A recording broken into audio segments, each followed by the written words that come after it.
Oke baik, Assalamualaikum warahmatullahi wabarakatuh. Pada kesempatan kali ini saya akan melakukan presentasi terhadap beberapa topik pada mata kuliah Rekayasa Perangkat Lunak. Yang dimana topik yang akan saya bawakan diantaranya itu yang pertama itu ada basis data atau database itu sendiri. Yang kedua itu ada DBMS atau Database Management System.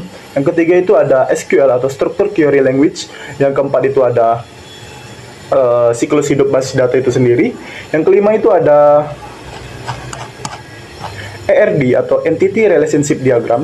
Yang keenam itu ada CDM atau Concept Data Model. Dan yang terakhir itu ada PDM atau Physical Data Modeling. Topik-topik di atas merupakan beberapa materi pada mata kuliah Rekayasa Perangkat Lunak atau yang kita lebih kenal dengan RPL. Nah, mata kuliah tersebut diampu oleh dosen saya, Ibu Mutiara Ayu Mawaddah Eskom. Sebelum itu, izinkan saya juga untuk memperkenalkan diri terlebih dahulu. Perkenalkan, nama saya Ahmad Farhani Damyati dengan NPM 2210 5520 1116 dari Program Studi Teknik Informatika Fakultas Teknik Universitas Ibnu Sina. Saya berasal dari kelas 4B, Teknik Informatika. Baik, tanpa memperpanjang waktu, langsung saja kita mulai.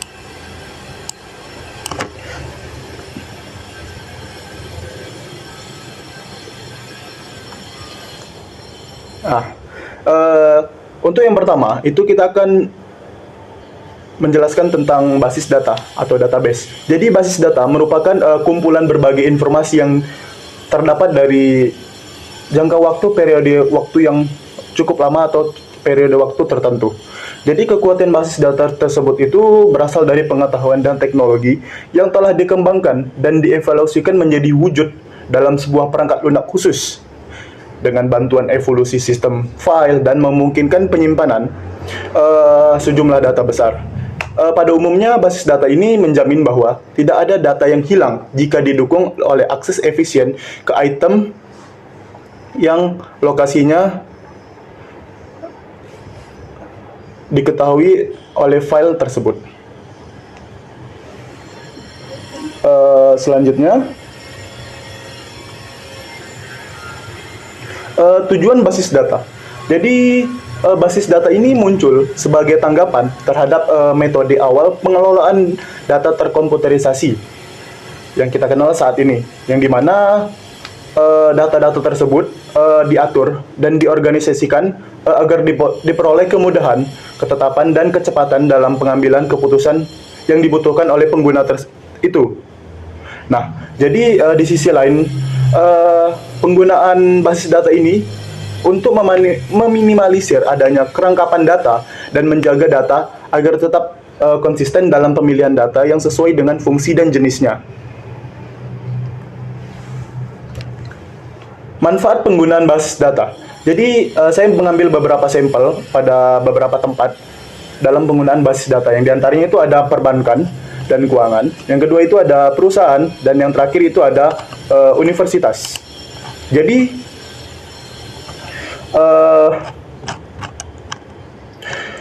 dalam perbankan itu sendiri, bank atau lembaga tersebut menggunakan basis data ini untuk sebagai media informasi terkait nasabahnya, rekening nasabah, pinjaman yang dilakukan, dan transaksi perbankan itu sendiri. Selain itu dapat digunakan sebagai menyimpan informasi tentang kepemilikan dan kepenjualan instrumen keuangan seperti saham dan obligasi secara real time dan akurat. Yang kedua itu ada perusahaan. Dalam perusahaan hampir sama dengan di perbankan. Jadi penggunaan basis data dalam perusahaan ini dapat menyimpan informasi pelanggan, produk, dan transaksi penjualan sebagai manajemen rantai pasokan dan untuk melacak produksi barang di dalam suatu pabrik atau PT itu sendiri. Yang dimana inventaris barang dapat dilakukan dari gudang dan toko serta dilakukannya pesanan barang oleh customer. Yang ketiga itu ada di universitas. Nah, di universitas sendiri, penggunaan basis data ini digunakan untuk menyimpan data-data informasi dari mahasiswa tersebut, data-data dosen, dan melakukan penerimaan mahasiswa baru sebagai bentuk pendaftaran dan penyimpanan nilai-nilai data mahasiswa dan nilai-nilai IPK yang ada di perkuliahan tersebut.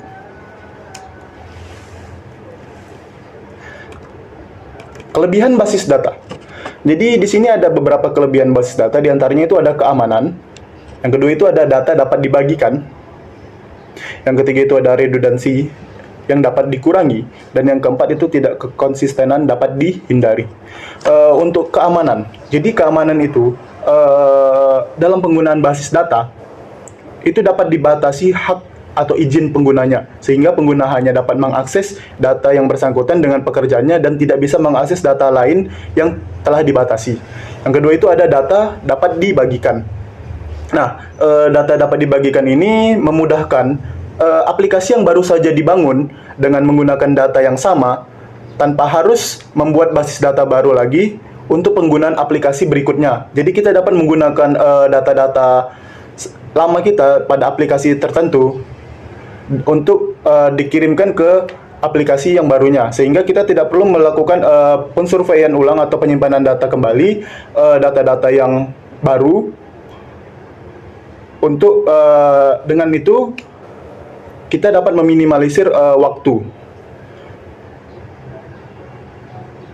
dan data-data lama bisa dibagikan ke aplikasi yang baru. Yang ketiga itu ada redundansi dapat dikurangi. Dengan adanya batasan kunci yang diatur dalam basis data, memungkinkan data untuk mengecek yang sudah tersimpan dan tidak menyimpan data yang sama, atau tidak terjadi pengulangan penumpukan data sehingga menghabiskan media penyimpanan memori yang digunakan dalam suatu sistem tersebut. Dan yang terakhir itu ada ketidakkonsistenan yang dapat dihindari. Nah, di sini karena data tersebut itu disimpan hanya satu kali dalam basis data, sehingga perubahan pada data baru atau data lain yang tidak perlu dilakukan pada beberapa tempat lainnya. Selanjutnya kita masuk ke dalam DBMS atau Database Management System, yang dimana pengertian dari DBMS itu sendiri ialah sekumpulan data yang saling terkait untuk mengakses data tersebut yang berisi informasi relevan, yang dimana DBMS ini merupakan alat yang ampuh untuk membuat dan mengelola jumlah data yang sangat besar secara efisien dan memungkinkan bertahan dalam jangka waktu yang lama.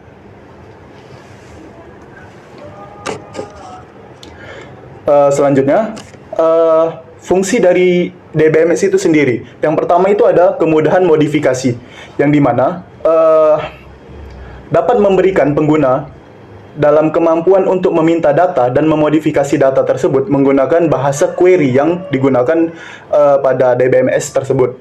Yang kedua itu kelengkapan penyimpanan, yang dimana kita sebagai pengguna dapat mendukung penyimpanan data dalam jumlah yang sangat besar dan banyak dalam jangka waktu yang cukup lama, sehingga data tersebut ketika kita melakukan penyimpanan tidak ada data yang hilang, karena DBMS itu sendiri memiliki fungsi untuk melengkapi penyimpanan data tersebut. Yang ketiga itu ada kemudahan akses dan kontrol, yang dimana DBMS ini mendukung pemulihan basis data dalam menghadapi kegagalan, banyak kesalahan ataupun penyalahan guna yang disengaja. Dan yang terakhir itu ada merancang model. Jadi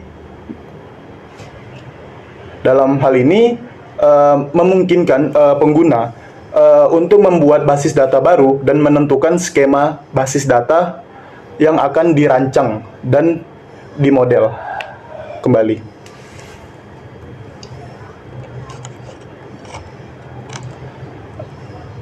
Komponen DBMS. Yang pertama itu ada user, hardware, software, dan producer.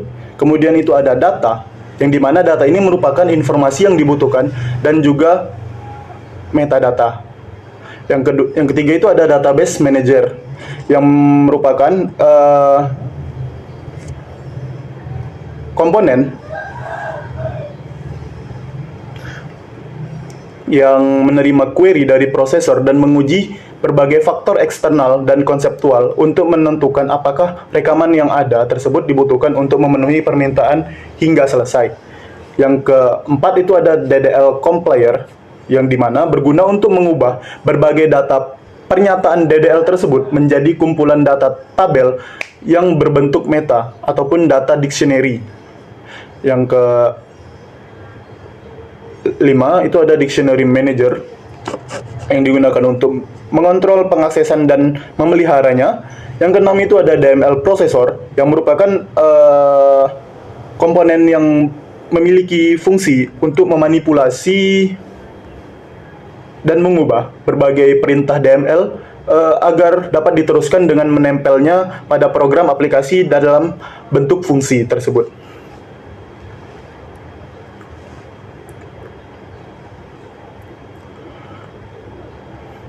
Selanjutnya, itu ada file manager, yang merupakan komponen yang memiliki fungsi untuk memanipulasi ruang penyimpanan file serta mengalokasikan ruang penyimpanan agar tetap dapat digunakan secara optimal.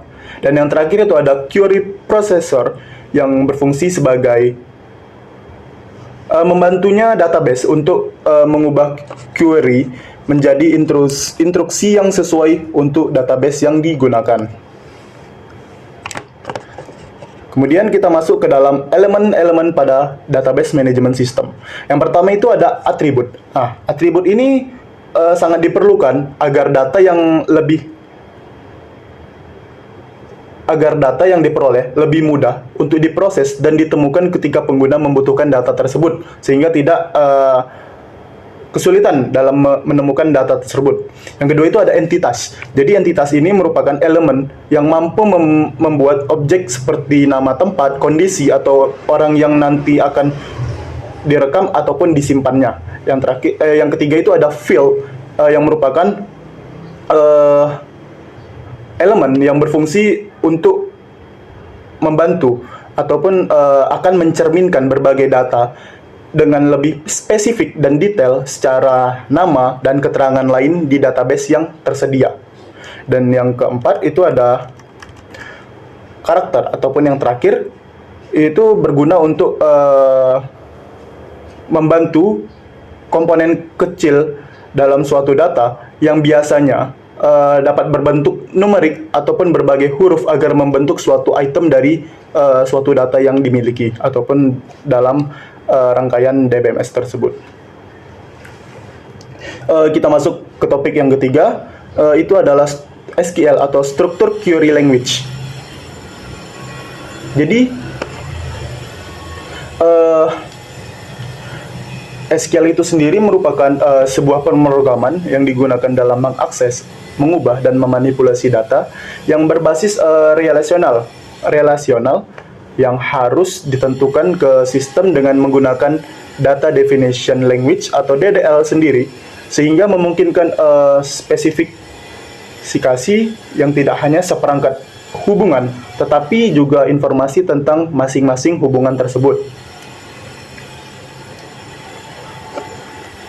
Kemudian, apa sih fungsi dari SQL itu sendiri? Penerapan SQL ini berfungsi dalam berbagai cara ataupun berbagai bentuk fungsi yang dihasilkan, antara lain sebagai bentuk upaya atau cara untuk menghapus sebuah data pada database tersebut, sehingga sebuah prosedur baru dan ini akan tersimpan dalam sebuah database dan pengguna bisa mengatur hak akses dalam tabel tersebut, baik itu dalam penentuan prosedur maupun hal-hal penting lainnya. Kemudian jenis apa saja yang dapat diperintah dalam bahasa basis SQL ini sendiri? Yang pertama itu ada DDL atau Data Definition Language, yang digunakan untuk menentukan properti tambahan dari suatu data. Yang kedua itu ada DML atau Data Manipulation Language, yang merupakan bahasa yang memungkinkan pengguna untuk mengakses atau memanipulasi data sebagai mana diatur oleh model data yang sesuai. Dan yang terakhir itu ada DCL atau Data Control Language, yang merupakan bahasa SQL yang berkaitan dengan memanipulasi dan hak akses dari pengguna itu sendiri.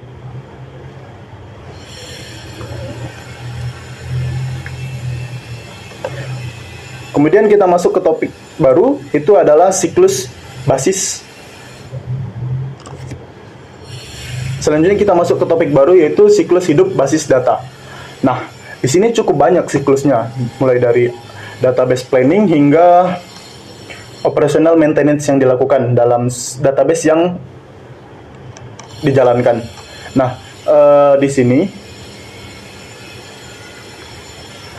yang pertama itu ada database planning yang merupakan perancangan basis data atau aktivitas manajemen yang mendorong tahapan dari penerapan sistem basis data untuk dapat direalisasikan seefisien mungkin. Yang kedua itu ada sistem definisi atau batasan sistem yang menspesifikasikan ruang lingkup atau batasan dari aplikasi sistem basis data. Yang ketiga itu ada requirement collection and analysis atau analisa dan pengumpulan kebutuhan yang mengumpulkan dan menganalisa informasi mengenai bagian dari organisasi yang akan didukung oleh aplikasi sistem basis data pada sistem yang baru. Dan yang keempat itu ada database design atau perancangan basis data yang membuat rancangan sistem agar didukung visi dan misi perusahaan tersebut. Dan yang kelima itu ada DBMS selection atau pemilihan software basis data untuk memilih ataupun untuk mendukung sistem basis data yang kita buat itu. Kemudian application design atau yang lebih dikenal dengan perancangan aplikasi, prototyping atau pembuatan model dari sistem basis data yang digunakan, data yang kemudian implementation itu merupakan realisasi fisik dari sistem basis data dan perancangan aplikasi. Kemudian data conversion and loading atau konversi data dan memasukkan ke dalam DBMS yang merupakan proses mengambil data dari sistem yang lama apabila sistem tersebut ada ke dalam sistem yang baru dan kemudian mengonversikan data-data yang ada itu untuk aplikasi sistem yang baru. Kemudian itu ada testing atau kita melakukan pengujian. Dan apabila rangkaian tersebut telah selesai, maka database itu sudah dapat digunakan. Tetapi dalam penggunaannya, database perlu melakukan operational maintenance atau pemeliharaan operasi yang berguna untuk melakukan proses memonitor atau merawat sistem setelah dilakukan instalasi. Baik itu dalam sistem keamanan, dalam itu cara kerjanya, agar sistem database tersebut bisa kita nikmati dan kita gunakan tanpa ada hambatan dan kerusakan di dalamnya. Biasanya maintenance ini dilakukan sekitar 6 bulan atau 1 tahun sekali, atau setiap ada kerusakan maka kita perlu langsung melakukan maintenance agar database yang kita gunakan dapat digunakan kembali oleh orang banyak.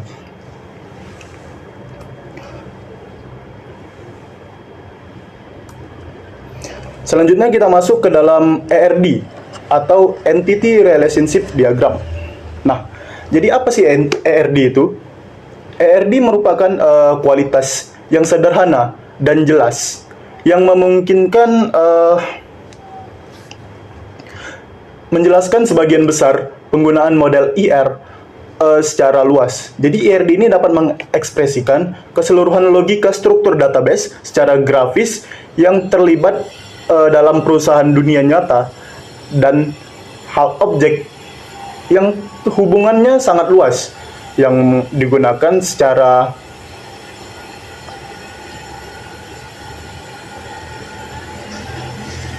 cakupan luas untuk mengembangkan desain basis data awal.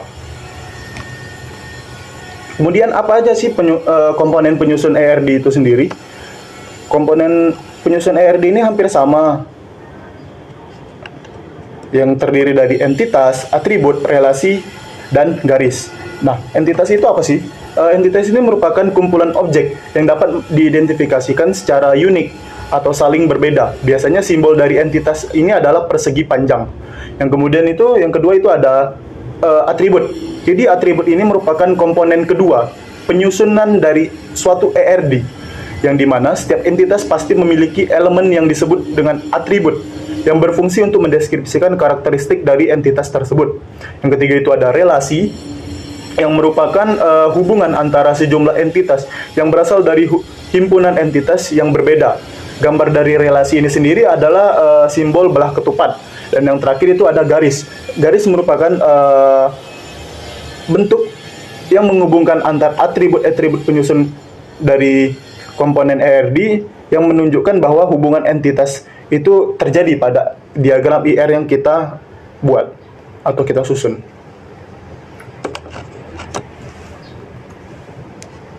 Nah, apa saja sih dan bagaimana tahapan membuat ERD itu sendiri? Jadi tahapan membuat ERD ini cukup pendek tetapi solid. Kenapa dikatakan solid? Karena meskipun langkahnya ini hanya ada 4, tetapi setiap langkah ini dia perlu mengidentifikasi dan melengkapi kelebihan dan menutupi kelemahan dan menampakkan kelebihannya, agar setiap langkah-langkah tersebut dapat memberikan hal yang positif dan saling menutupi kekurangan pada tahapan lainnya. Jadi ini tahapannya ini saja. Yang pertama itu ada identifikasi entitas, yang dimana merupakan langkah pertama dalam membuat ERD yang dilakukan untuk mengidentifikasi semua entitas yang akan kita gunakan. Nah, yang kedua itu ada deskripsi relasi entitas, yang merupakan simbol ataupun bentuk untuk mendeskripsikan hubungan kedua entitas tersebut. Nah, jadi dengan adanya deskripsi ini, kita akan saling terhubung antara setiap tahapan ERD ini. Dan yang ketiga itu ada tambahan atribut. Apa sih tambahan atribut itu?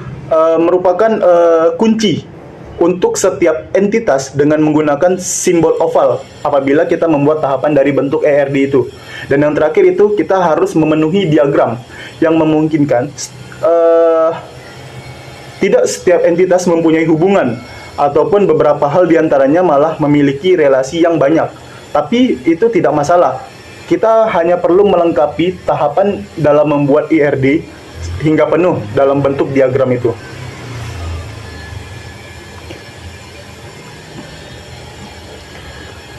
Oke, kita masuk ke topik yang 6. Jadi topik yang ke-6 ini merupakan CDM atau Conceptual Data Modeling.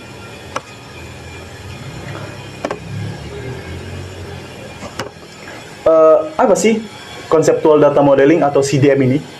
Jadi CDM ini merupakan notasi untuk menggambarkan data atau informasi dari kumpulan tabel yang masing-masing diberi nama yang unik dengan gagasan bahasa pemrograman suatu variabel yang diberikan dan dapat berubah seiring waktu.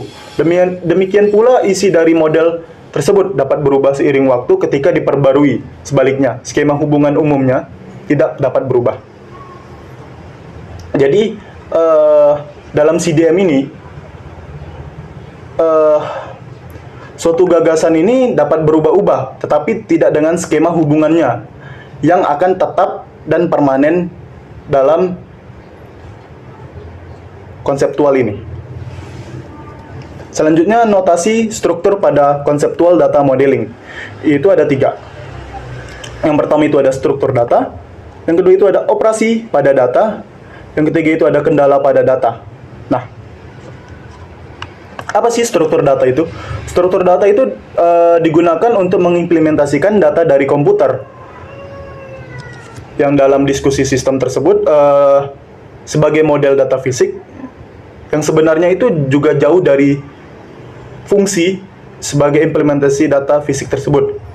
Nah, yang kedua itu ada operasi data atau serangkaian operasi terbatas yang dilakukan oleh pengguna umumnya apabila diizinkan untuk melakukan serangkaian pernyataan tersebut dan melakukan modifikasi operasi yang mengubah database. Yang ketiga itu ada kendala data. Kendala pada data ini memiliki cara untuk menggambarkan batasan pada data, yang dimana batasan ini dapat berkisar dari yang sederhana hingga beberapa batasan yang sangat kompleks ataupun lengkap. Yang terakhir itu kita masuk topik Physical Data Model ataupun PDM, yang merupakan topik ke-7. Nah, Jadi PDM ini merupakan gambaran fisik dari database yang akan dibuat dengan mempertimbangkan DBMS yang akan digunakan. PDM ini sendiri dapat dihasilkan dari CDM apabila CDM tersebut telah dibuat dan dirangkai sesuai dengan notasinya. Nah, dalam penerapan PDM ini kita dapat mensamakan dengan skema relasi yang fungsinya adalah memodelkan struktur fisik dan secara detail dari suatu database yang kita rangkai. Nah, oke, cukup sekian presentasi dan penjabaran materi dari saya.